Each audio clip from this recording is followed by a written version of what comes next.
Aaron Judge, he got an offer before the season started. I guess I would say about 20, 30 minutes before the game started, he was offered a $214 million contract from the Yankees, which would have made him the highest paid Yankee in Yankee history, which is crazy to say when you see Alex Rodriguez get two $300 million contracts from him, but that was an extended time. Are you surprised that Aaron Judge didn't take the contract? And what does Aaron Judge think he's going to get at the end of the season if the Yankees don't sign him? Yeah, it's a pretty risky bet on himself because I'm not crazy about how the Yankees complained about him post-refusal, but it was a more than fair offer because the reality of Aaron Judge is when he hits free agency, he starts off going into his age 31 season. And as I said, teams really know the difference between signing a 31-year-old, no matter how good, and a 26-year-old of the same. And you look at some of these contracts that haven't worked out, and they usually are for players that are kind of on the easier side of the defensive spectrum who are entering their 30s. And you don't see as many massive contracts for these guys as there used to be. Now, he could have, another terrific season, stay healthy, because he did stay healthier than he has been in 2021.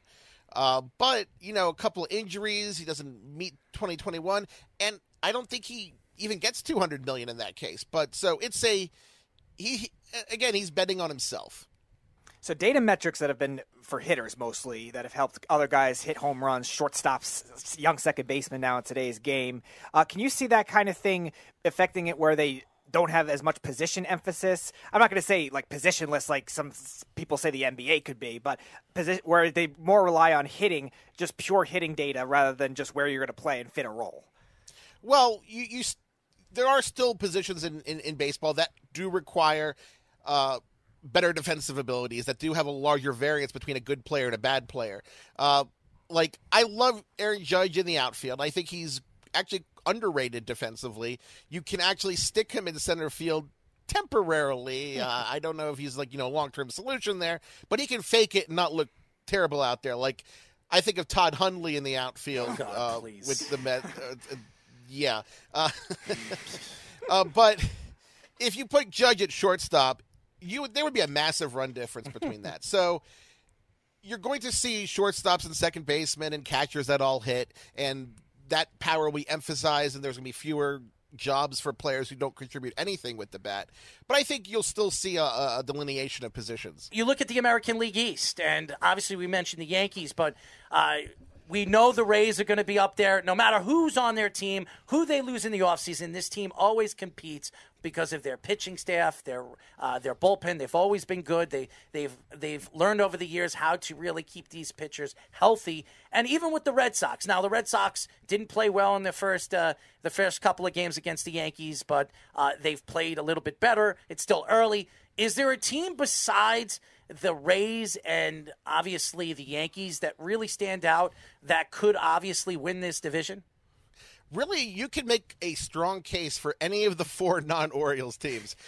I'm from Baltimore, so that's a little painful to talk about, but I feel that Toronto in a lot of ways, now they have some injuries now, but I think their pitching staff has quite a lot of upside. Right.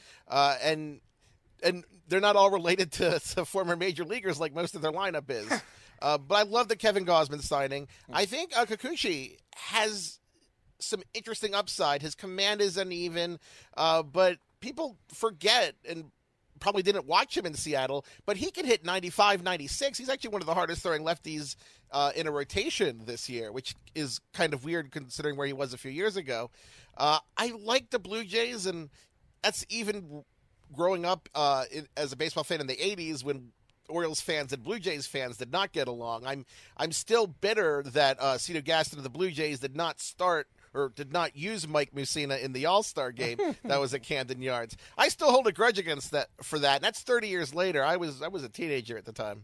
That was almost as bad as when the Busch Stadium hosted the All-Star game, and they didn't play Albert Pujols either. Yeah, you have to. I mean, it's the All-Star game. No one really cares what the result is. Just get everybody on the field. It's like a little league game. Right. I mean, every kid you have to play. It's the last game of the season. So expanded playoffs now, adding a sixth team and also changing the format where the first two get a bye is kind of like the NFL format used to be. What do you think of that format, and how do you think that could change the strategy of the approach in the regular season? Well, I'm happy they didn't go to 14 teams. Yeah. I'm not a fan of expanded playoffs simply because the difference between a good baseball team and a lousy baseball team is smaller than in other sports. You look at people will say, "Oh, well, the NBA has 8 seeds in each conference," and you say, "Yeah, because most of the time the 8th seed is dead in the water to the number 1 seed." There are exceptions, but they are definite exceptions. But in baseball, you give any 500 team 3 or 5 games to beat the best team in baseball, and they're going to do that a lot. That's because that's how baseball works. There's a lot of luck in baseball. There's a lot of volatility in baseball. So I'm not a fan of that because once you have teams just limping in, then it kind of cheapens the whole championship because baseball has 162 games in a season to seed the playoffs. So why just throw it all out the window? It drives me nuts. Dan, these new rules, the major leagues, with this lockout, they changed up some of the rules. I love the shifting rule, which next year, we have to wait until next year, where this will be implicated into the game. Do you like the new rules? Are you surprised that they took shifting out? And did you like the addition of DH in the National League? I was always kind of on the fence with the designated hitter because it seems like there are always just like blood feuds between AL fans and NL fans. But in Baltimore on TV, we got Atlanta TBS growing up. We got WWR for the Mets. We got WGN for the Cubs. So I grew up watching DH games and non-DH games, and they both worked for me. I always thought we were going to, when baseball had daily interleague play, that was kind of the end of pitchers hitting sooner or later, simply because it made a weird roster requirement for NL teams because now that the DH isn't like this 15-game set twice a year, then you have to kind of carry a guy, and it was extremely awkward. So I guess I'm a fan of it, and it was inevitable, and it's good to have the rules be a little consistent. But I am kind of going to be a little sad to not see pitchers hit, even though pitchers kind of suck at hitting.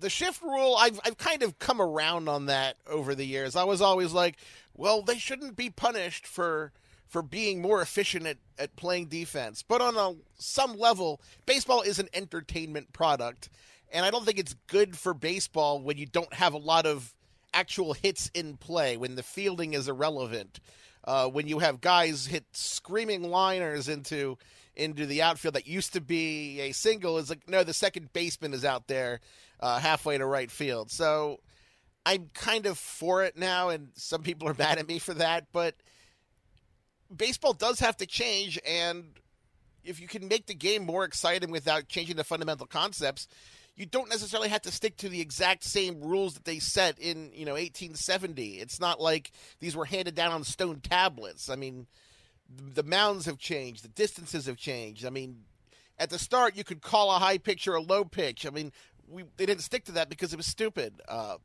I'm a fan of the shift rule now. So, for this to be positive or negative, one bold team prediction for this season and a player prediction for this season. Let's see. I think for my bold prediction, I'm going to say that. See, I'm very cautious. I'm going to say that the St. Louis Cardinals will win the NL Central by at least 5 games over the Brewers. As everybody knows, we are talking to Fangraphs senior writer Dan Szymborski. Dan, we look at the league and we look at the National League and the American League, the powerhouses in the American League. It's very top-heavy and weak on the bottom half. In the National League, there are a lot of good teams, and a lot of surprises could happen this year. I mean, Philadelphia doesn't have a bullpen, but if Philadelphia rotation can actually figure things out, this team with the power that they have in the lineup could compete in the National League East. We talk about the Padres. The Padres were supposed to be a playoff team last year with all the talent that they had. They fell short, maybe because of the whole situation with Tatis and Machado at the end of the season arguing on the bench. Who knows? Is there a team that really stands out this year going into the season that could surprise you and go to the World Series? Well, it doesn't look great now, but I still think that the Marlins, with their young pitching staff, if they just cobble together average-ish hitting, they could really surprise. Because once you get to the playoffs, the top few pitchers in your rotation taking a disproportional amount of playing time. So you can ride a couple, like 2 or 3 good starters in the playoffs. The Nationals did that a few years ago. I think that you don't like how they started, but the Marlins, I think, really could surprise some people, even if I'm not a big fan of the organization itself. Is there anything, whether it's a concept in the game, something with the players, that you think would make the game better? What would it be and why? I do think that they need to, when we talk about rule changes like shifting, they do have the Atlantic League to kind of play around with these rules. I would actually love to see them test it out in the Atlantic League first, obviously, with the length of the base paths. They picked 90 feet in the 1800s, not because of any determination, but they said that it felt like a good balance. And a good balance then is not necessarily a good balance 150 years later. If you have shorter bases, you more encourage more balls in play. All of a sudden, you have more infield singles. You have more doubles. It makes putting the ball in play have more value, and I think that does make a more interesting game. Now, if it's terrible, which it might be, that's the purpose of experimentation. You don't know ahead of time if these rules are going to be non-insane, but I would like them to be aggressive at these things. You don't have to drastically change the game. I think that changing a small number between base paths is less significant than the weird zombie ghost runner extra innings that we've had. That was a really odd thing. I mean, a guy just appears on second base. That's a much larger violation of baseball's kind of core conceit of how it works. I'd like him to just go a little crazy with it at the Atlantic League. Zombie base runner? You mean Bartolo Colon running the bases? Let me ask you a question, Dan, before we let you go. If you were to pick 4 players to be your Ghostbusters, who would they be?